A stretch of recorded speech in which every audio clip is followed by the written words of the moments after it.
emergency dispatch reached the St. Louis Fire Department, which quickly responded. When we came up on the scene, I would describe it as a war zone. We're seeing these pieces of metal in the street. Initially, we don't know what they are, but then they start falling down in front of us, and we realize that these are these tanks. Hundreds of tanks shot through the air, crashing through brick walls and setting cars on fire. The chaotic nature of the blaze forced firefighters to take a step back.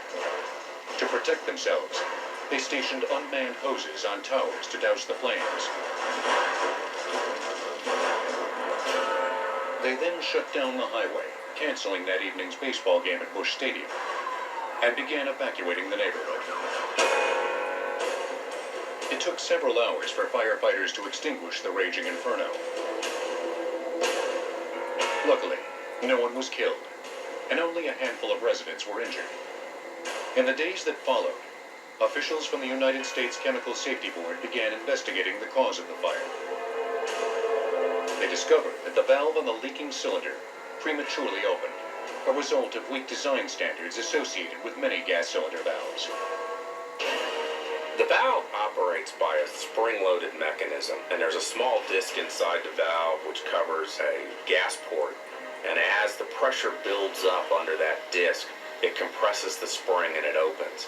And the spring rate establishes the setting of the valve. The particular valves that are used on these cylinders tend to have a lot of variability.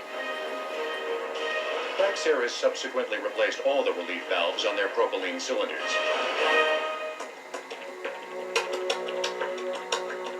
Approximately 1 year after the fire, Praxair announced plans to reopen its St. Louis facility. Residents in the Lafayette district were outraged, as some were still working to repair the damage caused by the flying cylinders. Basically what it came down to is that it is incompatible to have a residential neighborhood and that type of industrial business right on top of each other. It came down to safety, pure and simple. The concerned residents got their wish. Soon after their announcement, Praxair changed its mind. It relocated its St. Louis facility to Illinois, in a non-residential area.